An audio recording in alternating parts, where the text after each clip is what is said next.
안녕하세요. 20 후반에 결혼식 날까지 잡았던 여자가 있었지만 결혼식 2주 전에 가장 친한 친구와 바람이 난 것을 알게 되었고 결혼은 자연스럽게 깨졌습니다.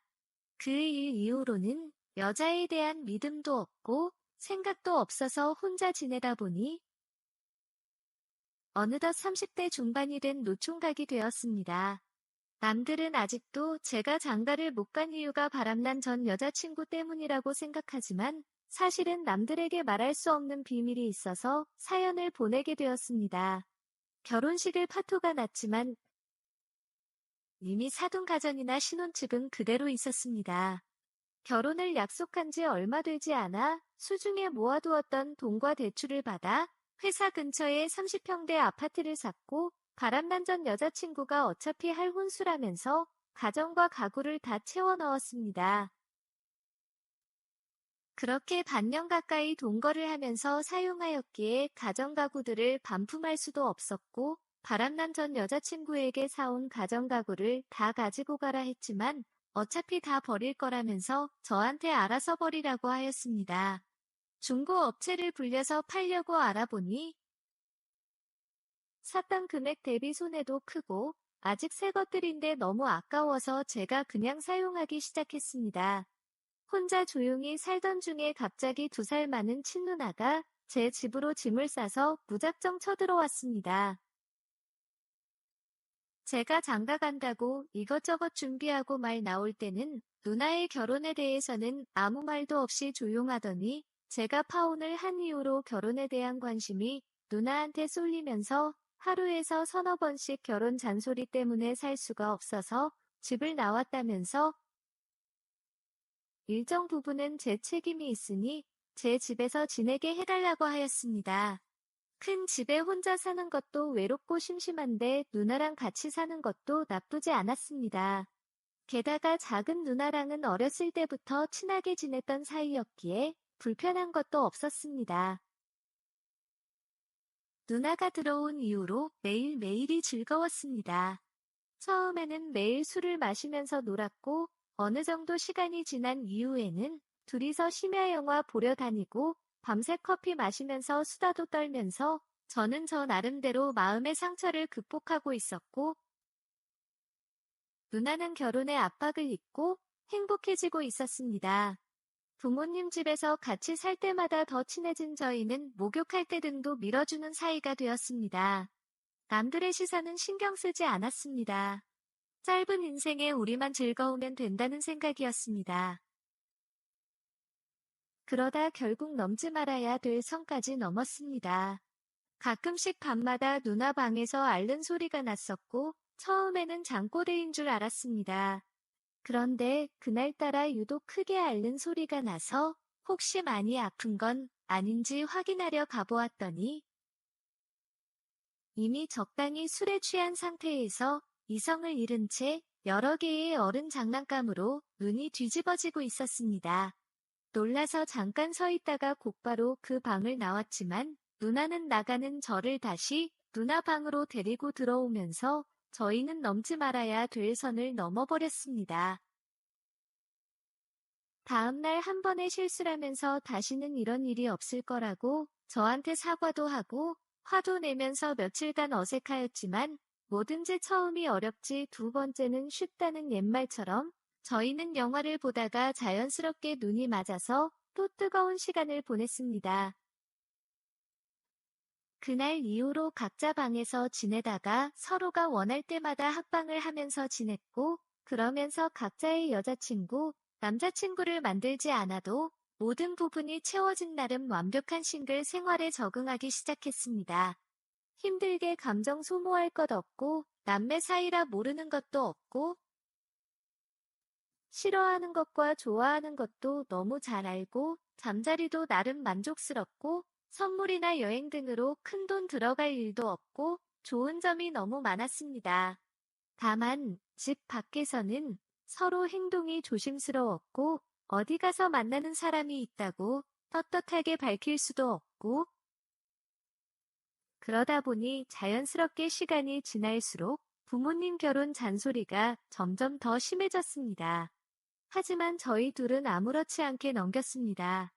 부모님의 결혼 잔소리를 들으면서 받는 스트레스보다 저희 둘이 같이 보내서 얻는 만족감과 행복이 훨씬 컸기 때문입니다.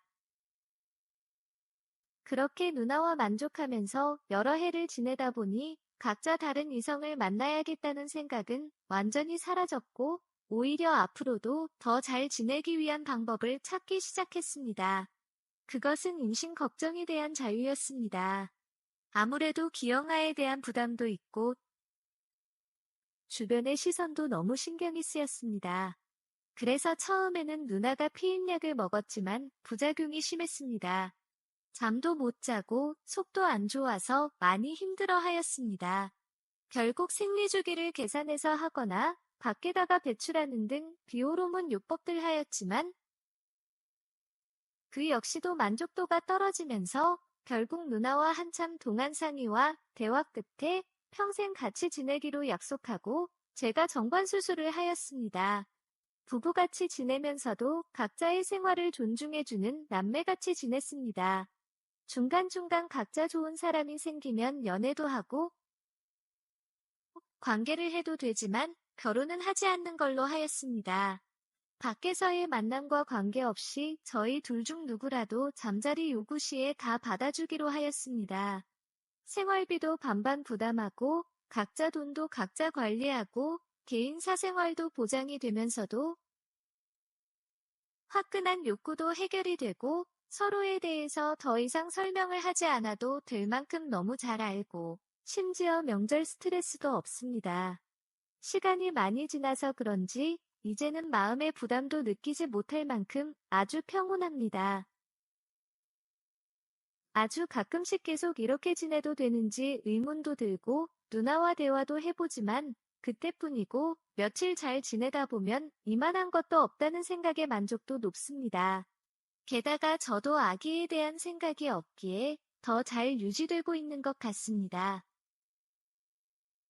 조만간 누나가 분양받는 신축 아파트로 이사를 가기로 했는데 요번에 이사 가면 평범한 부부들처럼 방을 합쳐서 생활하자고 하는데 지금도 거의 같이 자니까 합쳐도 큰 문제는 없을 것 같지만 개인적인 공간이 없어지면서 괜히 다툼의 시작이 될까봐 걱정이 됩니다.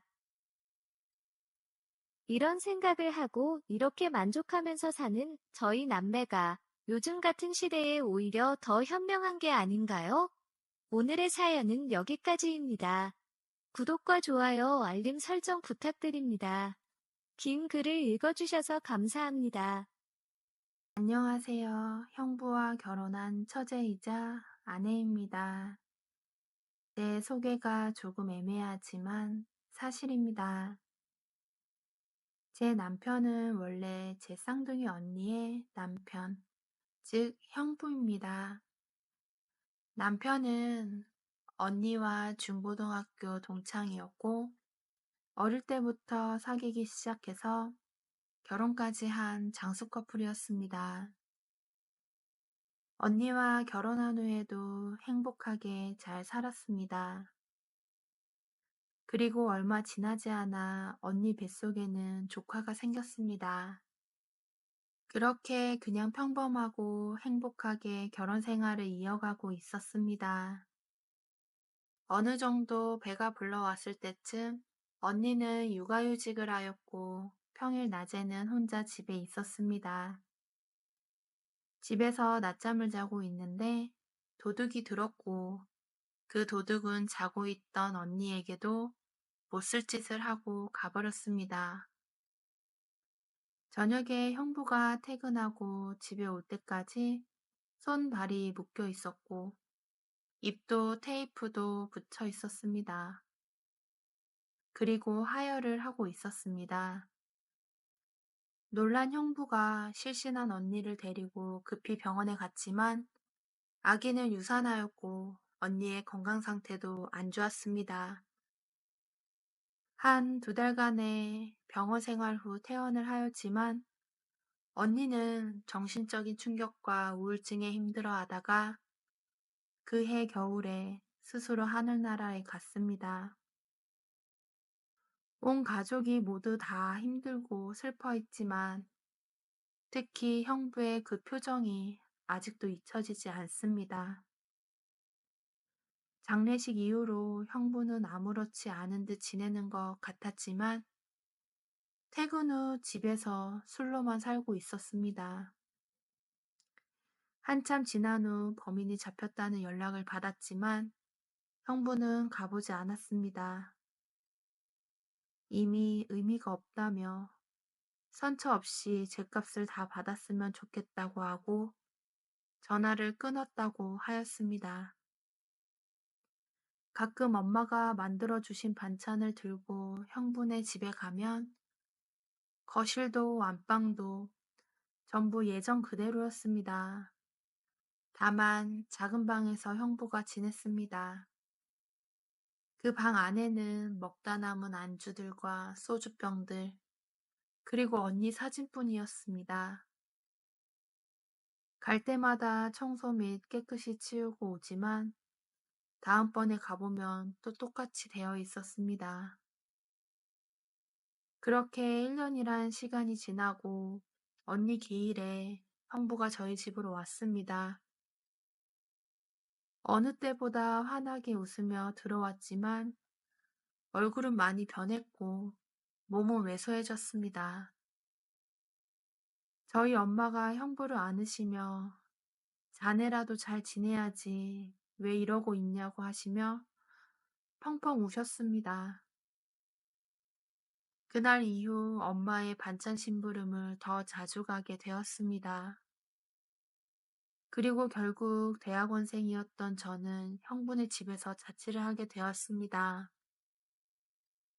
형부의 술방은 제 방이 되었고 형부는 다시 안방에서 지내게 되었습니다.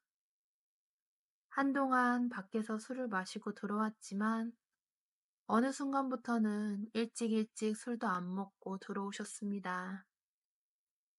그 시간에 맞춰서 저녁을 준비하였고 낮에 학교 안 가는 날이면 밀린 빨래와 청소도 하였습니다. 그리고 베란다에 꽃 화분도 사다 놓았습니다. 형부는 제 덕분에 집으로 퇴근하는 길이 덜 슬퍼졌다며 고맙다고 하였습니다. 그렇게 2년이라는 시간이 지났습니다.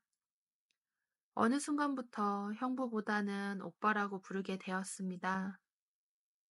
그 아파트 단지 내에서는 언니에 대한 소문을 다 알고 있기에 처제 형부라고 부르며 다니기에는 주변 눈치가 좀 보였습니다. 그러다 제가 졸업을 하고 취업을 하면서 제가 다니는 회사 근처로 형부가 이사를 갔습니다. 좀 더 편하게 출퇴근하라며 형부의 배려였습니다. 언니와 살던 집을 비우고 나가면서 형부가 많이 울기는 하였지만 그래도 이제는 언니를 보내줘야 할 것 같다며 이사를 결심했다고 하였습니다. 그러면서 이제 취직도 했으니 좋은 남자 만나서 시집 가라고 하였습니다. 있고 싶을 때까지 지내도 되니 독립하려고 하지 말고 결혼 자금에 저축하라고 하였습니다. 형부는 다른 사람 만나실 거냐고 물었더니 세상에 언니는 단 한 명이라며 생각이 없다고 하였습니다. 제법 많은 시간이 지났는데도 아직도 20대 후반인데도 언니만을 생각하는 형부가 고맙기도 하였지만 안쓰럽기도 하였습니다. 그리고 이런 멋진 사랑을 받았던 언니가 부럽기도 하였습니다. 어느 날은 형부가 언니 옷과 각종 액세서리들, 가방 등등을 주시며 이제 저보고 쓰라고 하였습니다. 내버려두면 뭐하냐며 제가 쓰고 다니면 언니가 더 좋아할 것 같다고 하였습니다. 옷, 액세서리, 가방 등 몇 년을 안 사용한 것인데도 새로 산 것처럼 전부 깨끗이 잘 관리가 되어 있었습니다. 옷이 별로 없었기에 언니 옷을 입고 다니는 날이 많았습니다. 늦게까지 야근하고 집에 들어갔는데 안방에서 형부의 우는 소리를 들었습니다. 술도 오랜만에 많이 드신 것 같았습니다. 조용히 문을 열고 들어갔습니다. 저를 보더니 언니의 이름을 부르며 끌어안았습니다. 저도 형부를 안아주었습니다. 그리고 머리를 쓰다듬어 주었습니다. 그날 그렇게 안방에서 형부가 잠을 잘 때까지 같이 있었습니다. 그날 이후 형부에 대한 연민인지 동정인지는 모르겠지만 형부에 대한 감정이 생기기 시작했습니다. 그리고 저희 부모님께 이 사실을 말씀드렸습니다. 처음에는 두 분 다 당장 그 집에서 나오라고 하셨지만 많은 대화와 설득 끝에 허락을 받았고 형부에 대한 제 마음을 표현하기 시작하였습니다. 형부의 계속된 거절에도 저는 시간을 가지고 계속 마음의 문을 두들겼습니다. 그리고 결혼을 하였습니다. 지금도 언니 기일이 다가올 때쯤이면 가끔 술을 많이 취할 때면 저를 보고 언니 이름을 부르기도 하지만 그 마음을 너무 잘 알기에 여전히 받아주고 있습니다. 그리고 아직도 마음 한켠에 언니를 사랑하고 있는 것을 잘 알고 있습니다. 그래서 제가 형부를 사랑하게 되었는지도 모르겠습니다. 형부였고 오빠였고 남편이 된 이 남자를 정말 사랑합니다. 가끔은 언니가 꿈에 나와서 고맙다고 이제야 마음이 편하다고 하였습니다. 긴 글 들어주셔서 감사합니다. 안녕하세요. 저는 사회생활을 시작한 지 얼마 안 된 사회초년생 20대 남자입니다. 막 인턴을 끝나고 정직원 채용이 되면서 제가 근무할 새로운 팀으로 배치되었습니다. 제 자리가 생겼다는 것이 너무 행복했습니다. 선배님들의 도움을 받아서 컴퓨터, 전화기, 각종 사무용품 등을 신청해서 받았습니다. 회사 사수님과 공장 구석구석을 다니면서 선배님 등 모든 사람들께 인사도 하고 저희 팀과 연관성 등 하는 업무에 대해서 전반적으로 재교육을 받았습니다. 그렇게 첫날을 보냈습니다. 집에 와서는 있는 뻥 없는 뻥들을 섞어가며 동생들에게 직장 생활에 대한 자랑을 했습니다. 이렇게 신나 있었던 것은 딱 첫 주만 그랬던 것 같습니다. 그 후로는 현실이었습니다. 동기들과 술 마시는 날에는 각자의 사수 및 팀장들을 험담이 안주가 되었습니다. 안주의 주인공 중에서도 가장 유명하고 자주 올라오는 노처녀 파트장이 있었습니다. 아마 첫날 인사드리면서 배웠겠지만 정말 수많은 사람들과 잠깐씩 드리는 인사였기에 얼굴이 기억이 나지 않았습니다. 사내 연락처로 조회를 해 보았지만 너무나 훌륭하게 편집된 포토샵 그림이 올라와 있어서 정말 본 적이 없는 분이었습니다. 그러다가 팀장님 심부름으로 그 유명한 노처녀 파트장님을 만나러 가게 되었습니다. 역시나 첫인상부터 강렬했습니다.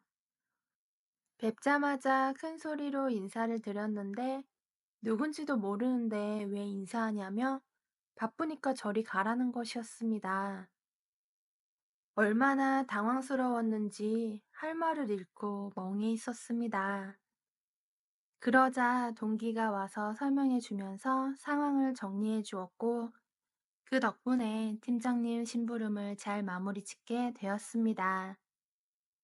그 후로 술자리에서 제가 겪은 상황은 안주가 되었고 동기들 사이에서 그분은 기피 대상 1호로 낙점이 되었습니다. 저 역시도 그분이 웬만하면 부딪히고 싶지 않은 상사들 중 한 분이 되었습니다. 하지만 제가 원한다고 해서 그분을 피할 수 있다면 거기는 회사가 아닐 겁니다.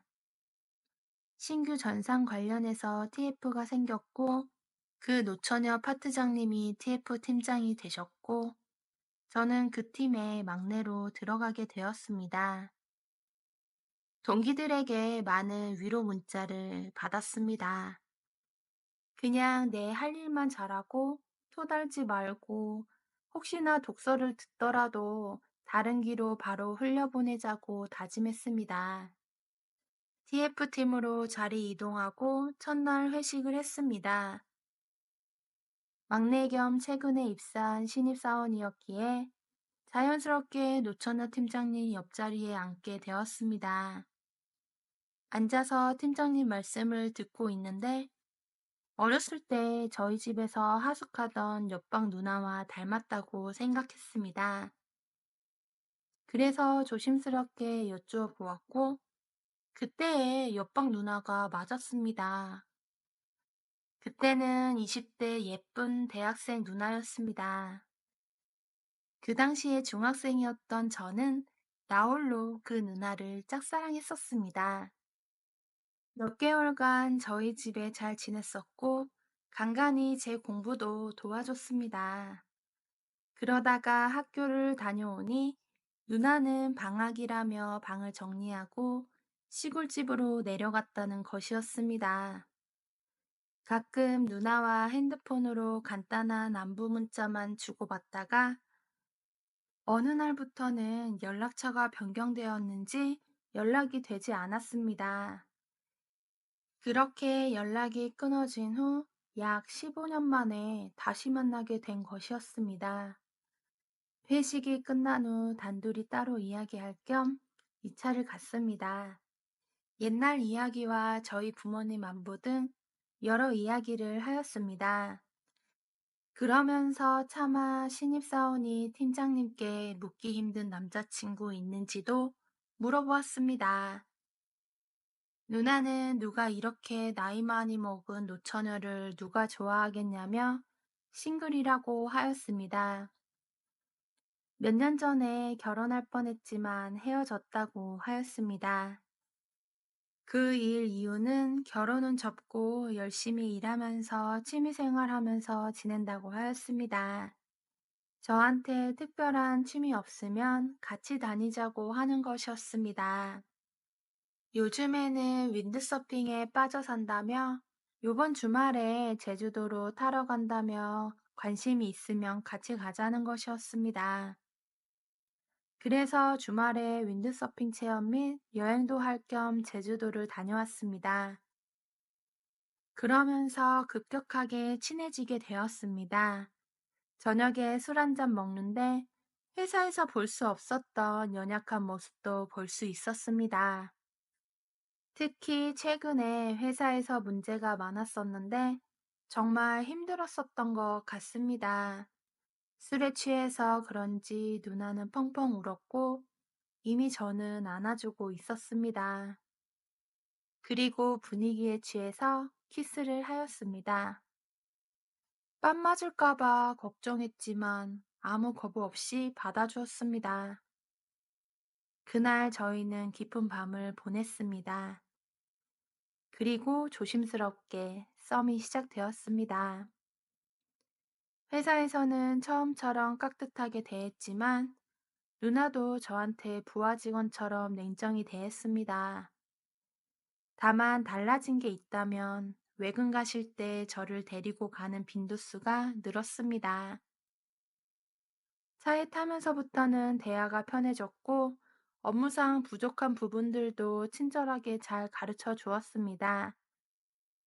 특히나 지방으로 1박 2일 이상 출장이라도 가게 되면 너무 설레었습니다. 한 번은 너무 잠이 안 와서 옷가방 등 짐을 싸서 누나네 집으로 가서 같이 자고 출발한 적도 있습니다. 업무가 끝나면 거의 여행이었습니다. 맛집 찾아다니고 볼거리 구경 다니고 사진 찍고 너무나 즐거운 시간들이었습니다. 꼬리가 길면 잡히듯 어느 순간에 회사에 소문이 돌기 시작했고 회사 동기들한테서 행동을 조심해야 할 것 같다며 이상한 소문이 돌고 있다는 것이었습니다. 그 소문을 잠재우기 위해서 격하게 아니라고 반응을 하였는데 누나는 그런 제 반응이 섭섭했던 것 같습니다. 한동안 삐졌는지 저를 회사에서 정말 못살게 굴었습니다. 퇴근하고 문자와 전화를 하였지만 답장도 없고 받지도 않았습니다. 당연히 비공개이기를 원할 거라고 생각했기에 그 소문이 없어지길 하는 마음에 한 것뿐인데 제 생각과 달랐던 것 같습니다.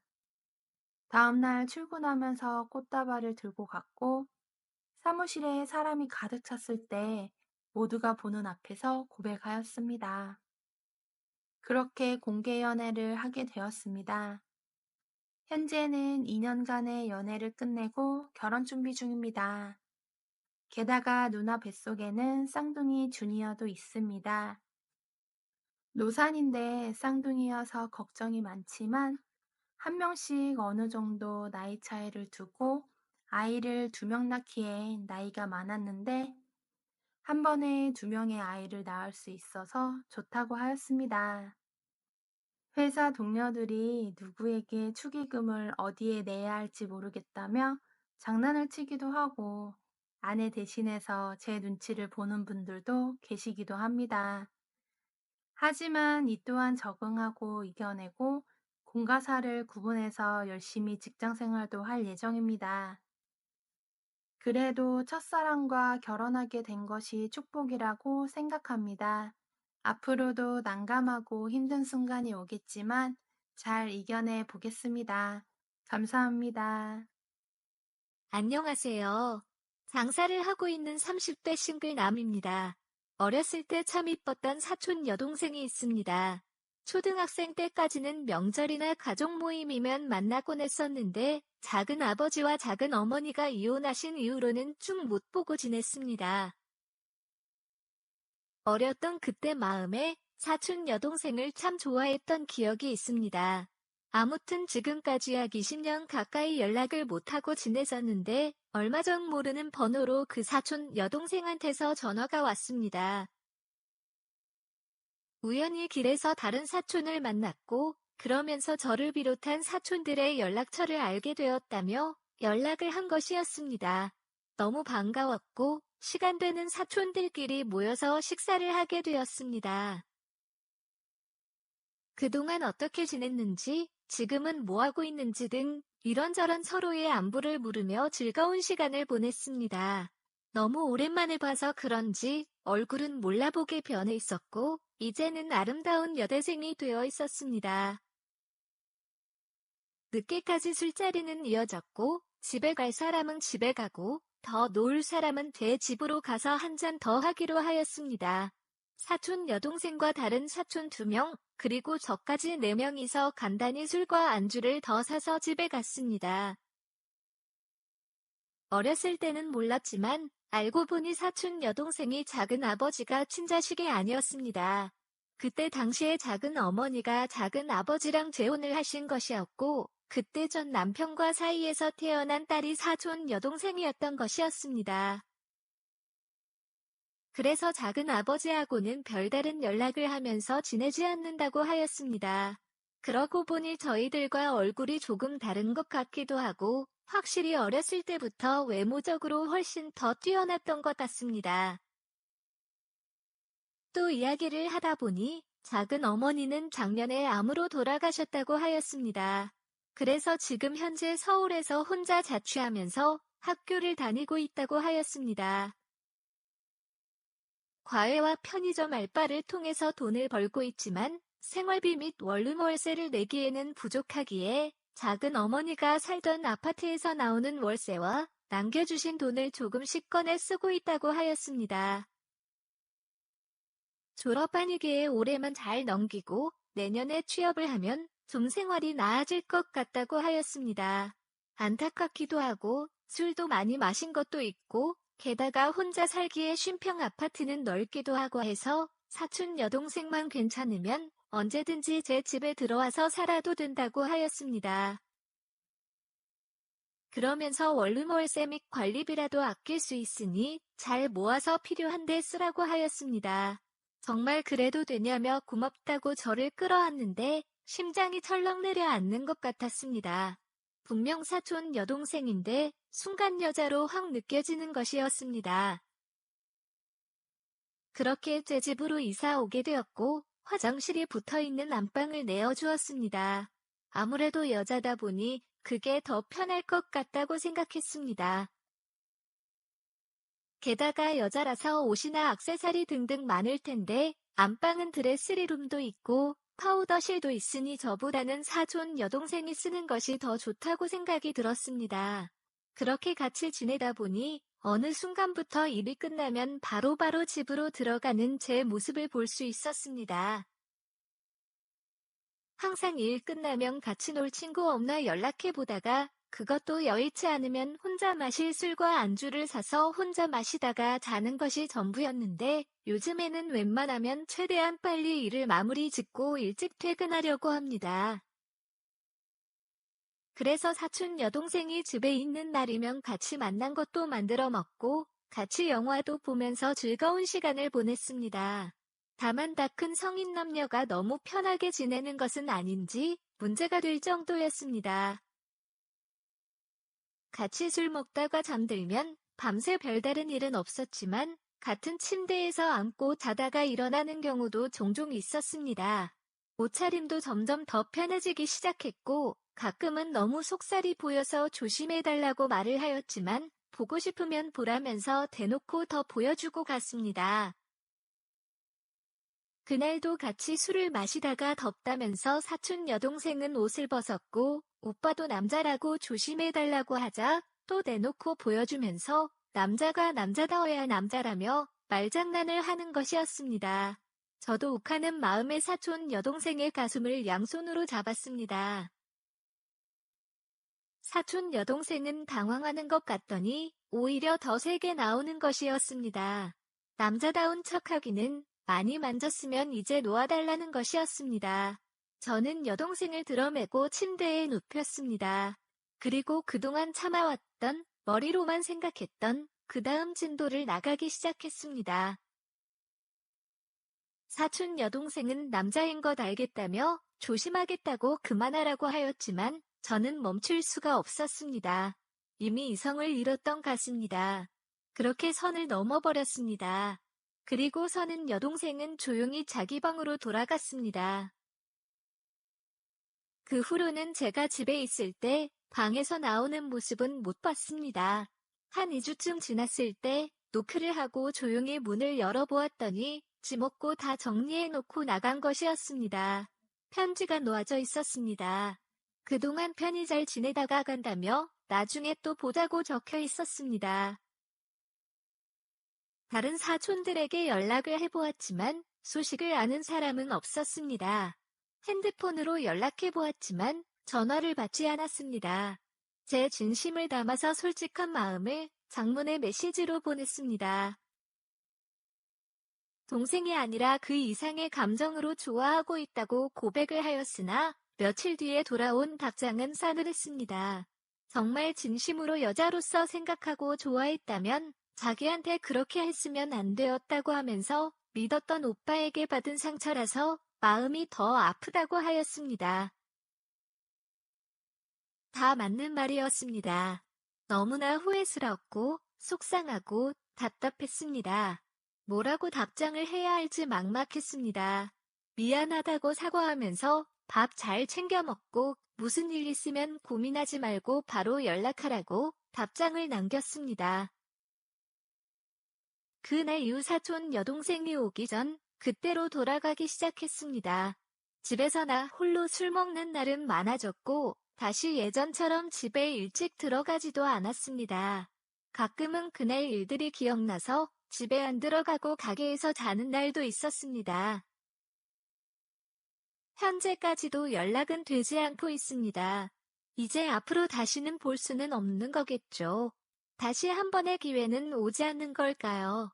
답답한 마음에 사연을 보내봅니다. 감사합니다. 안녕하세요.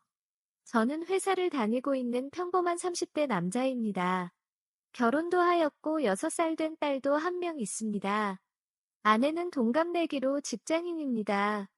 몇 년 전 해외 지사로 발령이 나면서 현재 캐나다에서 살고 있습니다. 아내가 처음 해외 지사로 발령이 나면서 같이 나가려고 많은 고민을 하였습니다. 하지만 제가 회사를 그만두고 가야 되는 부분도 추후 아내가 평생 그 회사를 다니면서 경제적인 문제가 안 생긴다는 보장도 없기에 몇 년만 따로 살기로 결정하였습니다. 그렇게 지내다 보니 첫째가 6살이 되었지만 아직 둘째가 없습니다.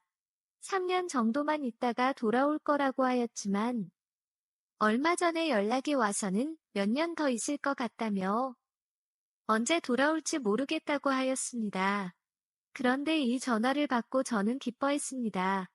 그 이유는 바로 처제 때문입니다. 아내가 캐나다로 가기 전까지는 딸이 아내 회사 내에 있는 어린이집을 다녔기에 둘 다 직장 생활을 하였어도 큰 문제가 없었습니다. 하지만 아내가 캐나다로 가면서 딸은 사회 어린이집으로 옮기게 되었고 당장 등하원이 문제가 되기 시작했습니다. 육아 도우미 분들을 알아보았지만 뉴스에서 나오는 수많은 아동학대 사건을 볼 때마다 너무 걱정이 되었습니다. 아내 역시도 많이 걱정이 되었는지 저에게 처제랑 같이 사는 것을 제안하였습니다. 처제는 집에서 글을 쓰는 프리랜서 작가입니다. 그런 처제가 저희 집에 들어와서 같이 살면서 아이 등하원 및 육아를 맡아주면서도 간단한 집안일까지 해준다면 저도 편하고 좋지 않겠냐고 하는 것이었습니다. 그러면서 가족이다 보니 아이를 맡기기에 걱정도 줄고 믿음도 간다는 것이었습니다. 그래서 아내가 처제에게 의견을 물어보았는데 어차피 새벽 시간에 주로 글을 쓰기에 낮에는 시간이 괜찮다고 하였답니다. 또한 같이 살면 월세도 생활비도 아낄 수 있으니 좋아한다고 하였습니다. 게다가 결혼 초에 6개월 정도 처가살이를 했기에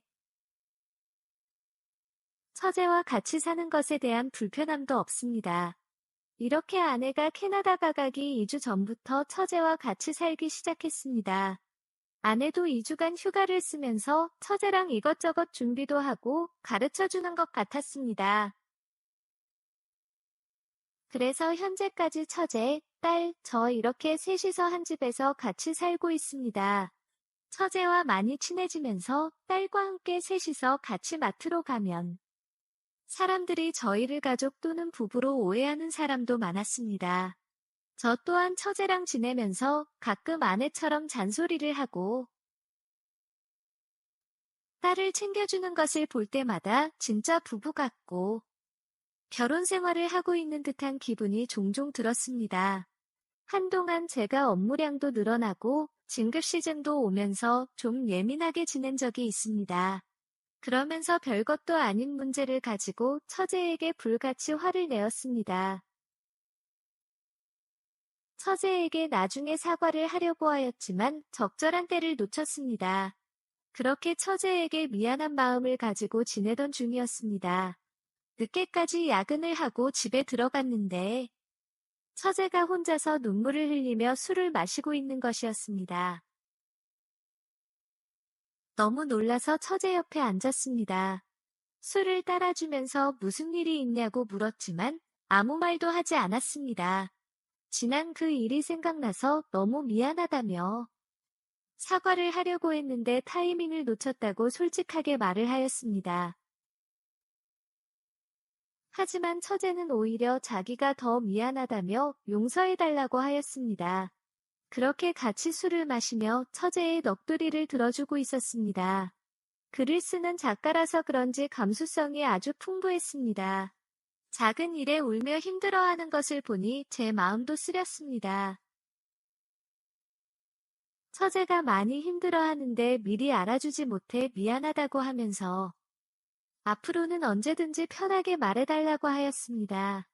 그러면서 처제 덕분에 딸도 제대로 키울 수 있고 나도 안 굶고 다닐 수 있었다면서 너무 고맙다고 하였습니다.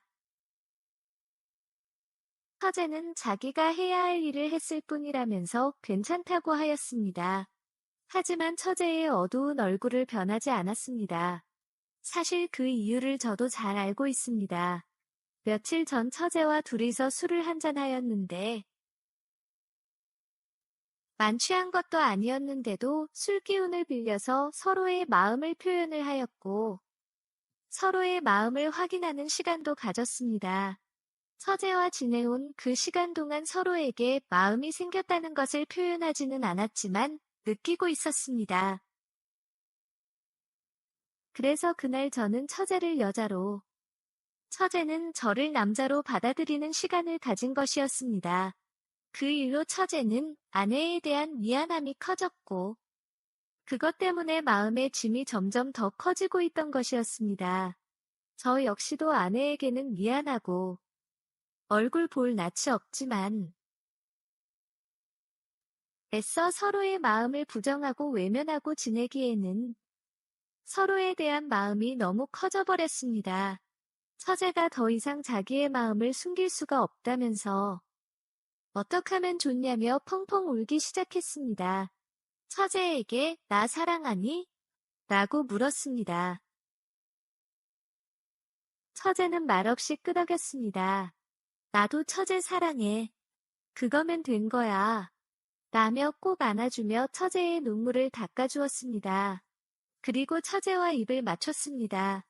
이미 정말 돌이킬 수 없는 강을 건넜기에 서로의 사랑을 확인하고 같은 침대에서 잠을 잤습니다. 다음 날 아침 같은 침대에서 아침을 맞이하였고 딸이 일어나기 전에 사랑을 다시 한번 더 확인하였습니다. 그리고 처제와 서로 이야기를 하였습니다. 언제 올지 모르는 아내를 생각하면서 고민 및 미안해하지 말고 일단 이곳에 있는 우리의 마음만을 생각하면서 지내기로 하였습니다. 딸이 보는 앞에서는 모든 것을 조심하였지만 딸이 잠든 이유나 딸이 어린이집 가고 없는 시간에는 둘만의 행복한 시간을 보냈습니다. 처제는 몇 년간 저희 집에서 살면서 남자와 연애도 못하고 외롭게 지내서 그런지 밤만 되면 돌변하였습니다. 저 역시도 아내가 간 이후에 몸이 많이 외로웠는데 밤마다 황홀 그 자체였습니다. 아내와는 완전히 달랐습니다. 적극적으로 다가오는 처제의 손길은 저를 더 뜨거운 남자로 만들어 주었습니다. 그럴수록 다음날 맛있는 저녁을 준비되어 있었습니다. 이런 소소한 행복들이 아내에 대한 미안함도 없어지게 만들었습니다. 가끔 딸을 본가에 맡기고 연차를 쓰고 처제와 영화도 보고 맛있는 것도 먹으며 데이트도 하였습니다. 가끔씩 드라마나 영화를 보면서 저희와 비슷한 상황이 나오면 처제와 많은 고민으로 걱정이 되기도 합니다. 앞으로 이렇게 서로의 사랑을 더 키워나간다면 나중에 아내가 돌아왔을 때 문제이고 아내와의 문제가 잘 해결이 된다고 할지라도 딸은 어떻게 설명을 해줘야 할지도 문제이고 양가 부모님께는 어떻게 말씀을 드려야 할지도 문제입니다. 아내가 캐나다에서 바람이 나서 먼저 저에게 이혼을 하자고 연락이 오는 건 불가능한 일이겠죠? 앞으로 처제와의 관계를 어떻게 해야 할까요? 오늘의 사연은 여기까지입니다. 구독과 좋아요, 알림 설정 부탁드립니다.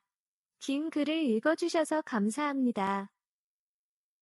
안녕하세요. 저는 회사를 다니고 있는 40대 후반 유부남입니다. 아내는 저보다 10살이 어리고 지금도 여전히 예쁜 여자입니다. 그래서 친구들에게 도둑놈이라며 부러움을 받았습니다. 그런 아내가 저와 결혼을 하면서 부탁한 것은 장모님과 같이 사는 것이었습니다. 아내가 어렸을 때 장인어른은 사고로 돌아가셨고 장모님 혼자서 아내를 키워오셨습니다. 게다가 외동딸이었던 아내가 시집을 가게 된다면 혼자 지내게 될 장모님 때문에 걱정이 많았습니다. 한참을 고민 끝에 저에게 같이 살았으면 좋겠다고 이야기하였고, 저도 그런 아내 마음을 이해할 수 있기에 흔쾌히 동의하였습니다. 장모님과 함께 지내면서 불편한 점도 있었지만 좋은 점도 많았습니다. 특히 장모님과 나이 차가 많이 안 나서 그런지 저를 많이 이해해 주셨습니다. 장모님께서 어린 나이에 아내를 낳았기 때문에 저와 8살 차이밖에 나지 않았습니다. 그래서 장모님이 제 큰 누나와 동갑입니다. 그러다 보니 가끔씩 저도 모르게 장모님께 누나라고 말실수한 적도 종종 있었습니다. 게다가 장모님을 처음 뵈었을 때 아내의 언니인 줄 알았습니다. 그 정도 장모님은 동안의 외모를 가지고 계셨고 20대 때 사진을 보면 아내와 정말 똑 닮았을 만큼 미인이셨습니다. 그래서 아내의 미모가 장모님에게서 물려받았다는 것을 단번에 느낄 수 있었습니다. 심지어 식사도 적게 하시고 매일매일 운동도 꾸준히 하셔서 몸매에 군살 하나 없으셨고 그러다 보니 적지 않은 나이임에도 아내와 같이 옷을 나눠 입으셨습니다. 오히려 아내보다 패션 감각도 좋으시고 젊게 입으시다 보니 아내가 장모님이 입으셨던 대로 입은 경우도 많았습니다. 그러다 보니 장모님과 같이 마트에 장을 보러 가면 아내와 온 줄 알고 말 실수하는 사람들도 있었습니다. 특히나 아내가 임신하였을 때 정말 많이 들었습니다. 그때는 거의 매번 장모님과 장을 보려 다녔기 때문에 더 그랬던 것 같습니다. 첫째 아이 임신 및 출산. 육아까지 장모님과 같이 안 살았으면 어떡할 뻔했나 싶을 정도로 큰 도움을 받을 수 있었고, 덕분에 저도 편하게 직장 생활을 할 수 있었습니다. 첫째가 3살이 되었을 때 회사에서 보너스로 해외여행 상품권을 받았고, 휴가 겸해서 온 가족이 해외여행을 가게 되었습니다. 이때만 해도 30대 초반이었던 아내는 신나서 돌아다녔지만, 저와 장모님은 3일차부터는 힘들고 지쳐서 숙소에서 쉬었습니다. 그날도 오전에 다 같이 스노클링을 다녀왔고, 오후에 가는 쇼핑은 저만 빼고 나가기로 하였습니다. 그래서 저는 점심을 먹으면서 맥주를 마셨고 숙소에 들어오니 잠이 쏟아졌습니다. 낮잠을 한참 자고 일어났는데 아내가 선베드에서 태닝을 하고 있는 것이었습니다. 잠도 깰 겸 나가서 아내 옆에 앉아 태닝 오일을 발라주었습니다. 불려도 대답이 없길래 잠이 든 것 같았습니다.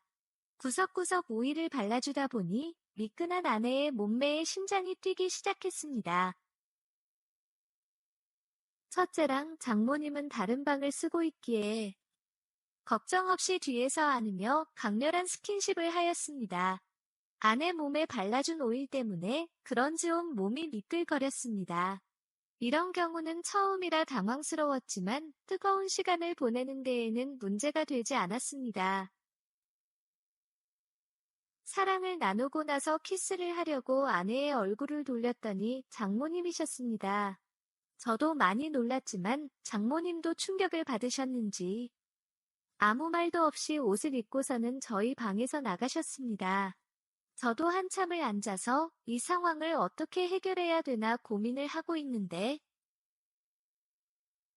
아내가 들어왔습니다. 장모님이 컨디션 안 좋은 것 같다며 저녁은 안 드신다고 하셨답니다. 그러면서 첫째도 오늘은 저희가 데리고 자라고 하시며 혼자서 쉬신다고 하셨습니다. 저녁을 먹고 장모님께 죄송하다고 장문의 메시지를 보냈습니다. 장모님은 그럴 수 있다며 괜찮다고 답장은 주셨지만 평소와 다르게 거리감이 매우 느껴지는 메시지였습니다. 아내는 피곤했는지 일찍 잠이 들었지만 저는 낮잠도 잤고 낮에 있었던 그 일 때문에 쉽게 잠이 오지 않았습니다. 맥주 몇 캔을 들고 바닷가로 나가서 마시고 있는데 장모님이 옆에 오셨습니다. 왜 잠을 못 자고 여기 있냐고 물으셨고 낮에 있었던 일을 다시 한번 사과드렸습니다. 장모님께서는 벌써 다 잊었다며 괜찮다고 하셨습니다. 하지만 정말 오랜만에 느껴본 남자의 강렬한 손길이어서 그런지 아직도 심장도 벌렁거리고 손이 떨리신다면서 잠이 안 오신다고 하셨습니다. 순간 분위기가 묘하게 흘려갔고, 저도 낮에 그 일이 장모님이라는 것을 알기 전까지는 평소보다 더 좋았기에 술김에 용기를 내어 장모님께 키스를 하였습니다. 키스를 하는 순간까지 이러면 안 된다고 몇 번을 다짐했지만 이미 저는 이성을 잃은 상태였습니다. 장모님은 거절없이 저의 키스를 받아주셨고 같이 장모님 객실로 갔습니다. 객실에 들어가자마자 기다렸다는 듯이 장모님께서 저에게 격렬하게 키스를 하셨습니다. 그렇게 다음날 아침까지 뜨거운 시간을 보냈습니다. 그날을 시작으로 아내의 눈을 피해서 장모님과 사랑을 나누었습니다. 아내가 직장을 구한 이후부터는 장모님과 더 활활 타오르기 시작했고, 몇 번이나 이러면 안 된다면서 헤어졌습니다. 하지만 아무래도 같은 집에 살고 있고, 아내와 아이가 없는 장모님과 단둘이 있는 시간이 주기적으로 오다 보니, 장모님과 사랑을 멈출 수가 없었습니다. 그리고 장모님과 사랑은 아내와 다른 느낌이었습니다. 여유가 있으면서 짜릿하고 경험이 많은 것 같으면서도 뭔가 서투른 것이 묘했습니다. 그리고 아내와 사랑을 나눈 다음 날이면 질투하는 장모님의 모습이 너무 좋았습니다. 저와 장모님은 더 이상 이렇게 지내다가는 정말 큰일이 날 것 같다며 다시는 서로의 사랑을 확인하지 않겠다며 장모님께서 집을 나가셨지만 결국 제가 집에 혼자 있는 시간을 잘 알고 계시기에 가끔씩 찾아오시기 시작했고 1년 만에 다시 살림을 합치게 되었습니다. 그렇게 장모님과 지낸 지 7년이 넘었습니다. 아내는 지금까지 저와 장모님 관계를 눈치를 못 채고 있습니다. 요즘에는 제가 목욕하고 있을 때 이제는 사위가 아니라 아들이라며 등을 밀어주신다는 핑계로 들어오십니다. 그러고는 옷이 다 젖은 김에 같이 목욕을 해야겠다면서 사랑을 확인하십니다. 아내가 10년 넘게 같이 살더니 진짜 아들이 다 되었다면서 웃고 넘기지만 화장실 안에서는 어마어마한 일들이 벌어지고 있습니다. 혹시라도 알게 된다면 엄청난 충격을 받을 일이기에 아내에게 너무나 미안하지만 장모님과 관계를 끊을 수가 없습니다. 밖에서 다른 여자를 만나는 것보다는 낫다고 생각하며 앞으로 더 조심하고 끝까지 비밀로 가져갈 생각합니다. 장모님도 동의하셨고요. 끝까지 비밀 잘 지켜서 지금처럼 행복한 가정을 꾸려 나가겠습니다. 오늘의 사연은 여기까지입니다. 구독과 좋아요, 알림 설정 부탁드립니다. 긴 글을 읽어주셔서 감사합니다. 안녕하세요. 저는 결혼한 지 15년 된 유부남입니다. 아이는 딸 둘에 아들 하나 있습니다. 와이프하고는 대학생 때 만나서 연애하다가 졸업하고 직장 생활하면서 결혼을 하였습니다. 그리고 최근에 이혼 소송 중입니다. 정말 답답하고 어이도 없고 억울해서 사연을 보내게 되었습니다. 첫째 딸, 둘째 딸은 쌍둥이의 14살이고 셋째 아들은 9살입니다. 셋째 아들 출산 예정일이 다가올 때쯤 와이프가 육아휴직을 쓰고 끝난 다음에는 퇴사를 하면서 가정주부가 되었습니다.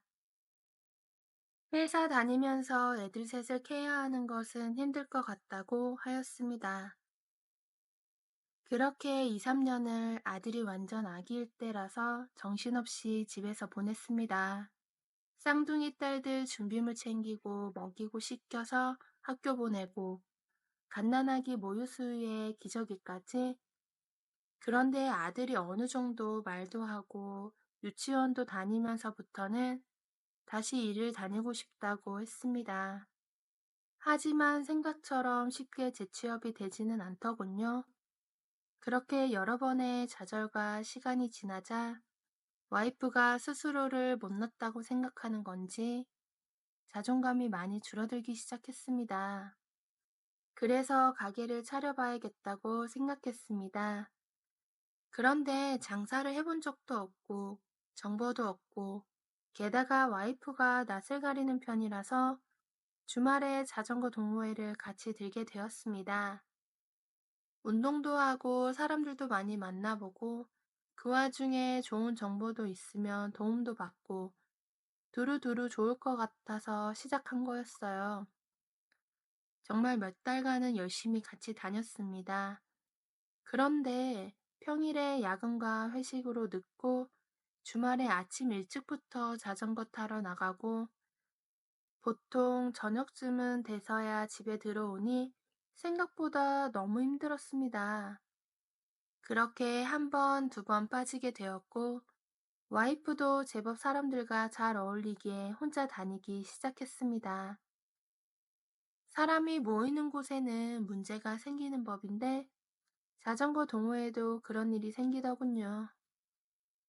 회비를 모으던 회원이 몰래몰래 개인적으로 사용하다가 문제가 생기면서 여러 일이 있었고, 결국 와이프는 그 자전거 동호회에서 나왔습니다.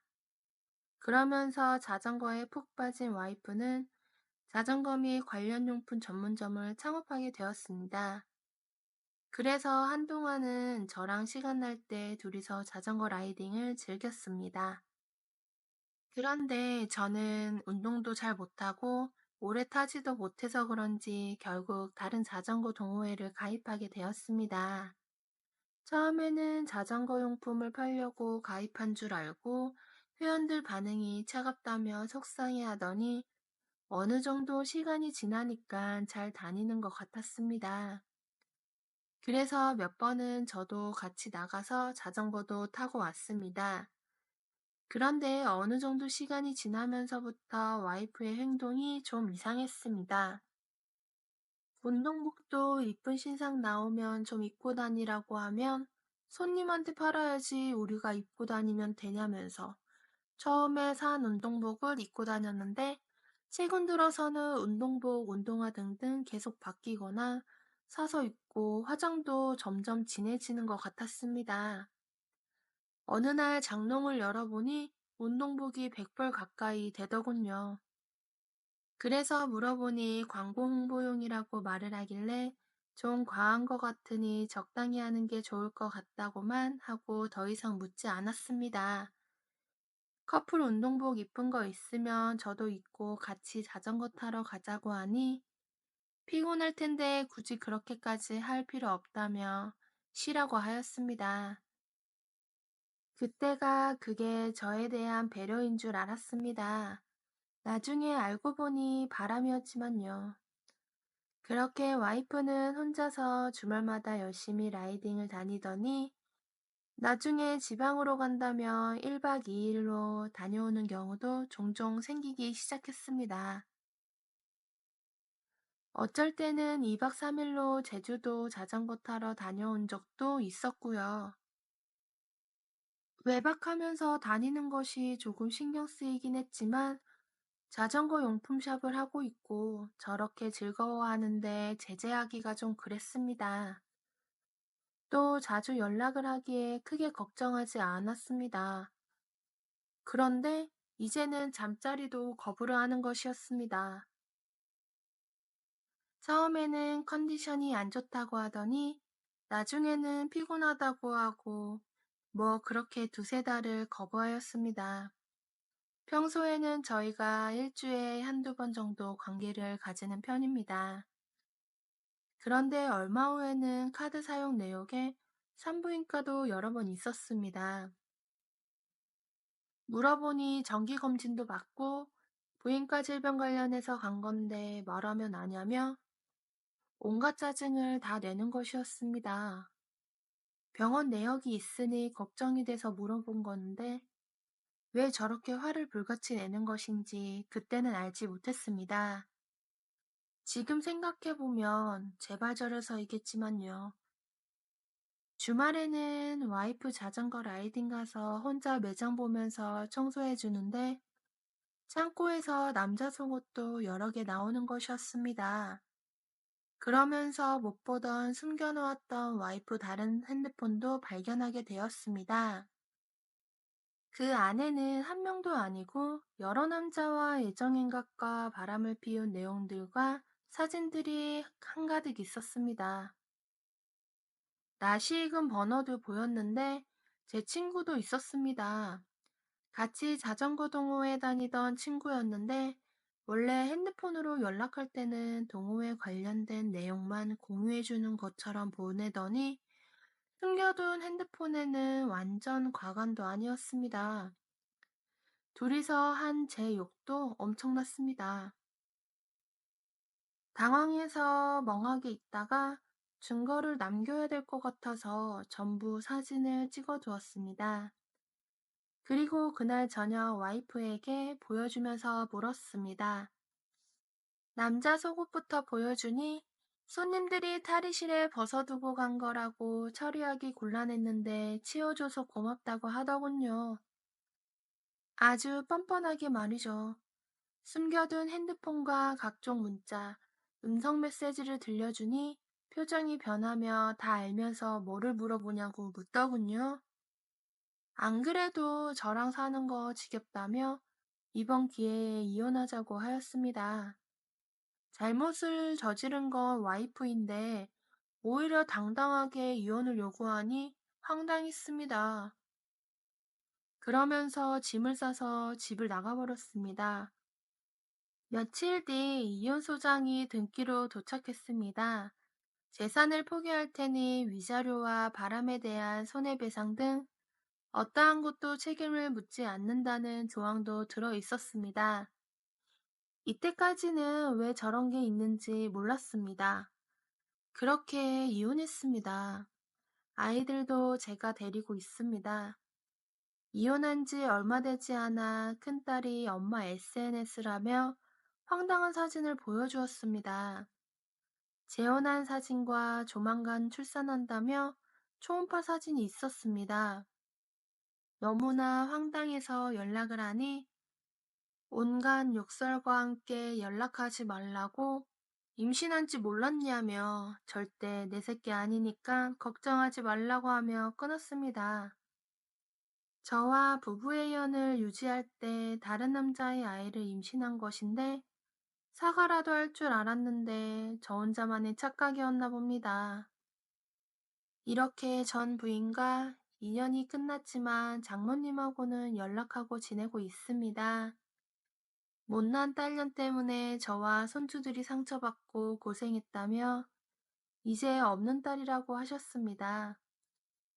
그래서 가끔 반찬 주고 가시고 식사나 주무시고 가시라고 해도 저 볼 면목이 없다며 저 없을 때 와서 손주들을 보고 가십니다.